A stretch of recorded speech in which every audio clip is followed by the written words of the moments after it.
नमस्कार, मैं हूँ आपका दोस्त विजय विद्रोही। आप मुझसे जुड़ चुके हैं, इसके लिए आप सबका तहे दिल से शुक्रिया और अगले 7-8 मिनट में आपसे जुड़े रहने की कोशिश करूँगा।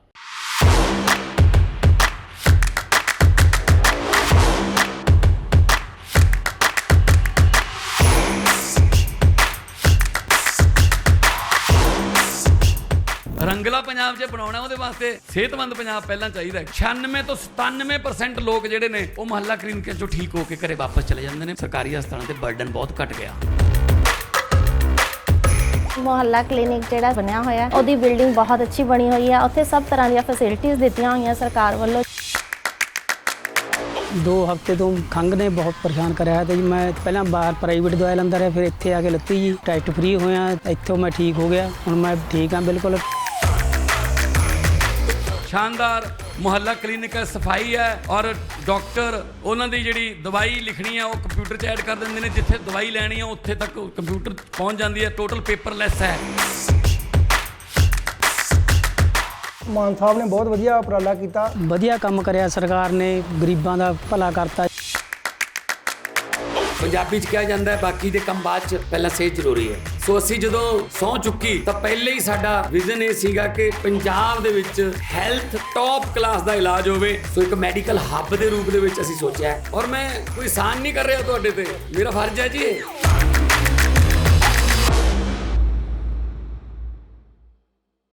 तो कांग्रेस ने अपना चुनावी एजेंडा या अगले 6 महीने का एजेंडा जनता के सामने साफ रख दिया है। इससे मोदी सरकार कितनी परेशानियों से घिरेगी या इसका कोई तोड़ निकालने में कामयाब होगी, इसका विश्लेषण करने की कोशिश करेंगे। तो कांग्रेस की बड़ी बैठक आज दिल्ली में होती है। 58 बड़े सीनियर नेता भाग लेते हैं, जिसमें से 38 बहुमूल्य सुझाव देते हैं और बहुमूल्य सुझावों में से 3 सुझाव पर कांग्रेस ने अगले 6 महीने तक अमल करने का कम से कम फैसला किया है। और इसी दौरान आपको याद हो कि महाराष्ट्र, हरियाणा, जम्मू कश्मीर और झारखंड के विधानसभा चुनाव भी संपन्न हो जाएंगे। तो एक तरह से कांग्रेस का जो ये एजेंडा है, 3 सूत्री एजेंडा है, ये उनके विधानसभा चुनाव का भी एजेंडा बनकर उभरेगा। बड़ा सवाल उठता है कि कांग्रेस झारखंड में और महाराष्ट्र में तो गठबंधन में है, तो क्या गठबंधन के साथियों के बीच भी उनका एजेंडा कांग्रेस का काम करेगा या नहीं करेगा। पहले बात कर लेते हैं कांग्रेस का एजेंडा क्या है। कांग्रेस ने कहा है कि 3 बातों पर वो अगले 6 महीने तक तो कम से कम जोर देगी। 6 महीने क्यों मैं कह रहा हूँ कम से कम, इसका मैं खुलासा थोड़ी देर में करूँगा।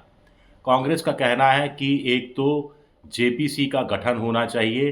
अडानी हिंडनबर्ग मामले में जो नए खुलासे हुए हैं, जिसमें सेबी चेयरमैन पर भी कुछ आरोप लगाने की कोशिश हिंडनबर्ग ने की है, तो इससे जेपीसी की मांग पर वो पूरा जोर देगी। 22 अगस्त को पूरे देश भर में धरने प्रदर्शन भी किए जाएंगे और सेबी के दफ्तर के आगे भी आया जाएगा और राष्ट्रव्यापी एक तरह से ये संघर्ष होगा। दूसरा, कांग्रेस का कहना है कि वो जातीय जनगणना की मांग पर कायम है, इस पर जोर देगी।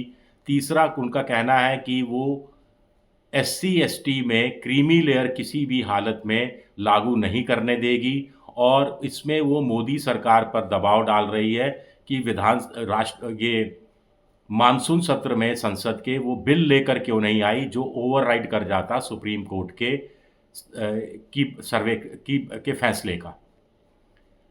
हाँ, कोटा की SC/ST में जो बात कही है सुप्रीम कोर्ट ने, उस पर कांग्रेस थोड़ी सी फंसी हुई, थोड़ी उलझन में दिखाई देती है। लेकिन फिलहाल उनका कहना है कि हमने एक कमेटी का गठन कर दिया है, कमेटी इसका अध्ययन करेगी। तो कहीं ना कहीं उधेड़-बुन है कांग्रेस में, लेकिन मोटे तौर पर 3 जो एजेंडे हैं वो सामने उन्होंने रख दिए हैं। इसके ज़रिए वो हिंडनबर्ग अडानी मामले के ज़रिए वो आम जनता तक, छोटे निवेशक तक पहुंचना चाहते हैं। वो बताना चाहते हैं कि छोटे निवेशक के साथ जो अन्याय हो रहा है और उनका जो पैसा डूबने की आशंका है, उसके लिए ज़िम्मेदार प्रधानमंत्री मोदी हैं, सेबी की चेयरमैन हैं, अडानी हैं और अडानी को कहीं ना कहीं बचाने की कोशिश मोदी कर रहे हैं। कुछ लोगों का कहना है कि हिंडनबर्ग की जो ये खुलासा इतना कॉम्प्लिकेटेड है कि आम आदमी की समझ में नहीं आ रहा, तो छोटे शहरों, कस्बों और गांव के आदमी तक कैसे पहुंचेगा।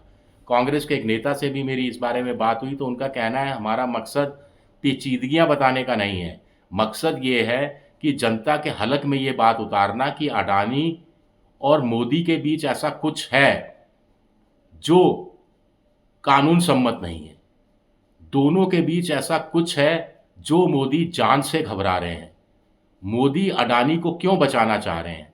क्या इसलिए बचाना चाह रहे हैं क्योंकि अडानी कथित रूप से जो आरोप लगता रहा है, जो केजरीवाल ने भी आरोप लगाया था कि अडानी के यहाँ जो 20,000 करोड़ रुपया अज्ञात सूत्रों से लगाया गया उनकी कंपनियों में, वो किसका है?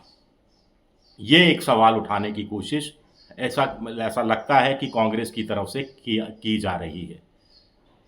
दूसरा, जातीय जनगणना से लोकसभा चुनाव में उनको फ़ायदा हुआ है। स्वाभाविक है, जिस चीज़ से आपको फ़ायदा होता है उसको आप आसानी से छोड़ते नहीं हैं, उस मुद्दे को आप भुनाने की कोशिश करते हैं और कांग्रेस फिर नए सिरे से इस मुद्दे को भुनाने में लग गई है। आरक्षण बचाओ, संविधान बचाओ को भी इसमें लपेट लिया गया है।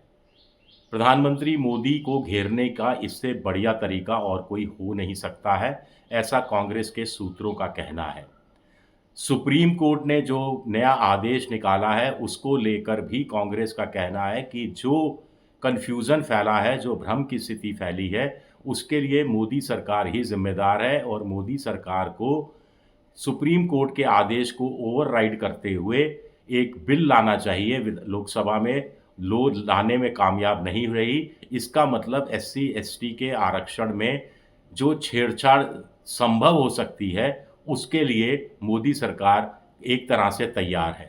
हालांकि कुछ दिन पहले प्रधानमंत्री नरेंद्र मोदी ने 100 से ज़्यादा SC ST बीजेपी के सांसदों की बैठक में साफ कर दिया था कि मौजूदा व्यवस्था को किसी भी तरीके से छेड़ा नहीं जाएगा और क्रीमी लेयर बिल्कुल लागू नहीं किया जाएगा।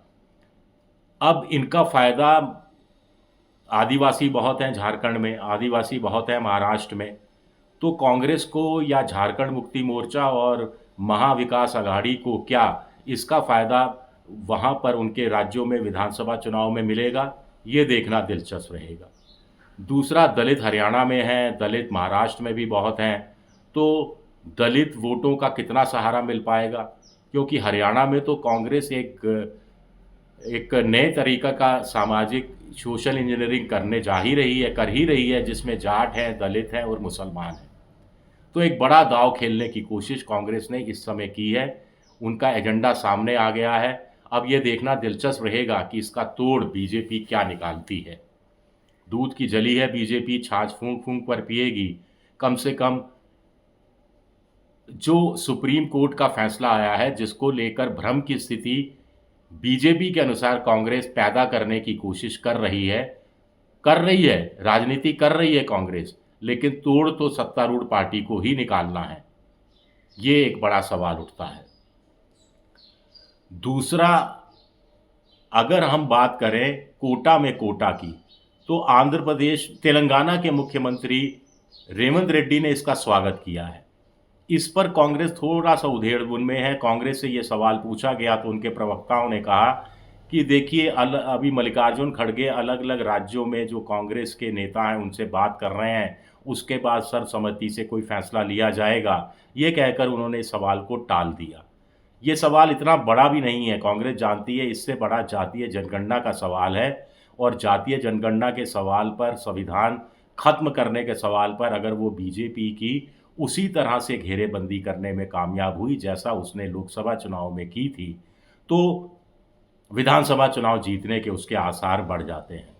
जहाँ तक अडानी, हिंडनबर्ग, सेबी इस त्रिकोण का सवाल है, तो मुझे लगता है कि कांग्रेस को इसको किसी चीज़ से जोड़ना चाहिए कि ये जो अडानी और सेबी का बीच का जो नेक्सस है, जो मोदी की उनसे कथित रूप से दोस्ती है, जो अडानी को इतना अमीर बना दिया गया है, उससे बेरोज़गारों का हक मारा गया है, उससे गरीबी बढ़ गई है, उससे महंगाई बढ़ गई है। कुछ ऐसा क्या जोड़ सकती है कांग्रेस? ये बात मैं इसलिए कह रहा हूँ क्योंकि मनमोहन सिंह की सरकार के समय जो कोलगेट घोटाला कथित तौर पर था, जो 2G घोटाला कथित तौर पर था, कथित तौर पर इसलिए क्योंकि अदालत में कुछ साबित हुआ नहीं, उसको बीजेपी ने महंगाई से ही जोड़ा था। बीजेपी ने कहा था कि 20 लाख करोड़ का घोटाला कुल मिलाकर देखिए मनमोहन सिंह की सरकार ने कर दिया। 20 लाख करोड़ नेताओं की जेब में चला गया, तो इससे महंगाई बढ़ गई, और इन चीज़ों को उस रूप में जोड़ने की कोशिश बीजेपी ने की थी। क्या कांग्रेस ऐसा कुछ कर पाएगी? और उनके एजेंडा को, चुनावी एजेंडे को उद्धव ठाकरे, शरद पवार, हेमंत सोरेन का कितना सहयोग मिलेगा, ये देखना भी दिलचस्प रहेगा। शुक्रिया मेरा वीडियो देखने के लिए। पसंद आए तो लाइक कीजिए, सब्सक्राइब कीजिए, शेयर कीजिए। शुक्रिया, बहुत बहुत शुक्रिया।